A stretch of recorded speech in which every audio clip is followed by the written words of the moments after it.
বাংলাদেশে সঙ্গীতাঙ্গনে এক উজ্জ্বল নক্ষত্রের নাম গিটার গুরু হাসানুর রহমান বাচ্চু। শুধু একজন গিটার বাদক নন, বরং তিনি একজন দক্ষ সুরকার, সংগঠক এবং ছাত্রছাত্রীদের জন্য অন্তঃপ্রাণ পথ প্রদর্শক। 1957 সালের 23 মার্চ ঢাকার গ্যান্ডারিয়ায় জন্ম নেওয়া এই গুণী শিল্পী শৈশব থেকেই সুরের সাধনায় নিজেকে নিবেদিত করেন। হাওয়াইয়ান গিটার ছাড়াও কিবোর্ড, স্প্যানিশ গিটার, ম্যান্ডোলিন সহ একাধিক বাদ্যযন্ত্রে তার ছিল অসাধারণ দখল। এমনকি মুখে শীষ বাজিয়েও তিনি দর্শক শ্রোতাদের মুগ্ধ করেছেন বারবার।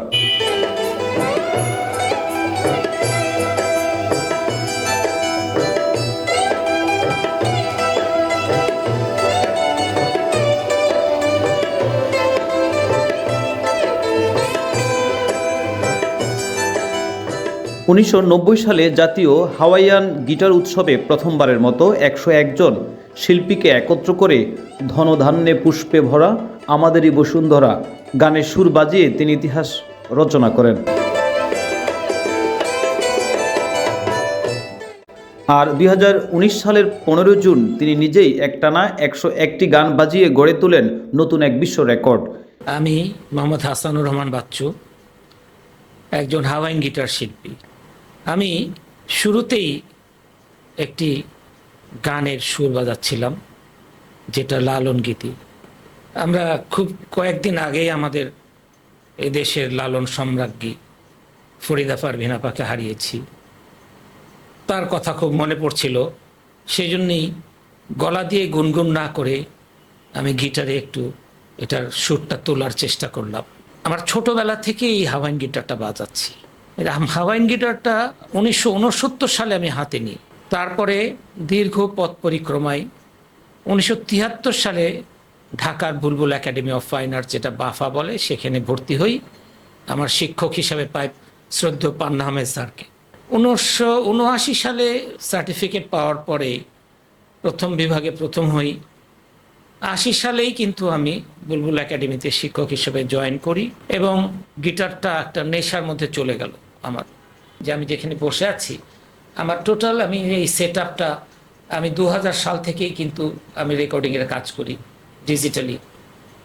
তো সেভাবে 50 জনকে নিয়ে আমি 50টা গানের, দেশের গানের যে একটা সিডি করলাম।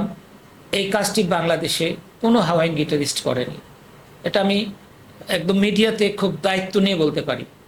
আরও একটা দায়িত্ব নিয়ে বলতে পারি, 2019-এ হবে, হ্যাঁ 19-এর দিকে হঠাৎ আমার মাথায় খেয়াল হলো যে হাওয়াইয়ান গিটারটা তো সেভাবে মানুষের নজরে যাচ্ছে না। তখন আমি একাই 101টি গান বাজালাম বুলবুল একাডেমির স্টেজেই। সেখানে 8.5 ঘন্টা এই যেভাবে বসে আছি, আমি 15 মিনিট মাত্র ব্রেক নিয়েছিলাম। এই 8.5 ঘন্টার মধ্যে 15 মিনিট আমি একটা ব্রেক নিয়ে গিটারে 101টি গান বাজাই এবং এটা চ্যানেল আই, বিভিন্ন চ্যানেল এটাকে নিউজ আকারে দিয়েছিল। সেটার কাটিং যেগুলো মানে নিউজ রিলগুলো আমি রেখে দিয়েছি, সংরক্ষণ করছি। কিছু কিছু পত্রিকা, বিশেষ করে ইত্তেফাকের মতো জায়গাতেও একটি নিউজ এসছে যে আমি দাবিদার, একটি ওয়ার্ল্ড রেকর্ডের দাবিদার, হ্যাঁ, যে 101টি গান হাওয়াইয়ান গিটারে এক বসাতে কেউ বাজায়নি। এবং ইন্ডিয়ার থেকে, বিশেষ করে হাওয়াইয়ান গিটারটা কিন্তু আমাদের এখন সারা পৃথিবীতে সবথেকে বেশি বাজানো হয় ইন্ডিয়াতে। তার মধ্যে ইন্ডিয়ার মধ্যে বলতে পারেন যে ওয়েস্ট বেঙ্গল আর বাংলাদেশ, এটা বিশাল একটা অংশ, অনেক জন কিন্তু এটা গিটার বাজিয়ে থাকে। তো তারাও কিন্তু আমাকে জানালো যে দাদা, আমাদের দেশেও কিন্তু এইভাবে 101টা গান এক বসায় বাজায়নি কেউ, তো আপনি এটার দাবিদার নিঃসন্দেহে। তো আমি ওইটুকুনই খুশি যে আমি যে বাজালাম, আমাকে যে অ্যাট্রাক্ট করতে পেরেছি, কি বাজালাম, that is not the question. আমি ওই বয়সে আমি 101টা গান বাজিয়েছি এবং আমার এখন এমন সাহস, যদি কেউ আবার বলে যে আসেন তো চ্যালেঞ্জ করেন, আমি কিন্তু আবার বাজাতে পারবো। সেইটুকুন আমার মানে শক্তি মনে হয় এখনো আছে। শিল্প ও সংগঠন পরিচালনায় তার দক্ষতা অতুলনীয়। তিনি দীর্ঘ সময় Bulbul academy of fine arts বাফার সভাপতি হিসেবে দায়িত্ব পালন করেছেন। সাম্প্রতিক সময়ে তিনি আজকের টাইমস মাল্টিমিডিয়াকে দেয়া এক বিশেষ সাক্ষাৎকারে তুলে ধরেন তার জীবনের নানামুখী গল্প। এক পর্যায়ে দর্শক শ্রোতাদের জন্য তিনি কিছুক্ষণ গিটার বাজিয়ে শোনান। বাংলাদেশের সীমানা ছাড়িয়ে তার সুনাম পৌঁছে যায় আন্তর্জাতিক অঙ্গনে। 2015 সালে কলকাতায় অনুষ্ঠিত ইন্ডিয়ান ইন্টারন্যাশনাল গিটার ফেস্টিভ্যাল এ পণ্ডিত দেবাশিস ভট্টাচার্যের হাত থেকে তিনি পান অনন্য সম্মাননা গিটার গুরু উপাধি। শিক্ষার্থীদের প্রতি তার অশেষ ভালোবাসা, সুরের প্রতি তার নিবেদন এবং সঙ্গীতাঙ্গনে তার অসামান্য অবদান তাকে করে তুলেছে এক অনন্য ব্যক্তিত্ব। তিনি বিশ্বাস করতেন, কোনো প্রতিকূলতাই স্থায়ী নয়, ধৈর্য আর নিষ্ঠার সাফল্য পথ খুলে দেয়।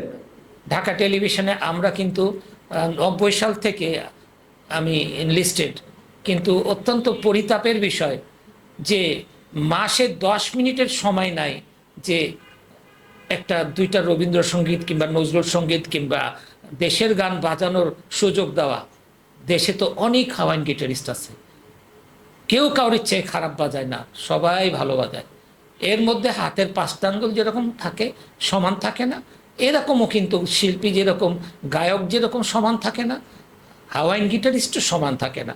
19-20 আছে, 18-20 আছে, কিন্তু 10-20 নাই, যে যারা নাকি এনলিস্টেড আর্টিস্ট প্রত্যেকেই ভালো বাজায়, কিন্তু দেশে কোনো সুযোগ নাই। আজকের বাংলাদেশে হাওয়াইয়ান গিটার শিল্পের অনন্য ধারকের নাম হাসানুর রহমান বাচ্চু। তিনি শুধু একজন শিল্পী নন, তিনি আমাদের সঙ্গীত ঐতিহ্যের এক কীর্তিমান মানুষ। আমি সাদরে আমার যতটুকুন মনে আছে আমি ততটুকুনই বলবো, হয়তোবা এক্সটেম্পো বলবো, কিছুটা ছুটতেও পারে। তো ইনশাল্লাহ যতটুকুন হোক, একজন হাওয়াইন গিটারিস্ট হিসেবে আপনারা যে আমাকে চয়েস করেছেন, আমাকে নির্বাচন করেছেন, সেই জন্যে আজকে টাইমসকে প্রাণ ঢালা অভিনন্দন। নিউজ ডেস্ক, আজকের টাইমস।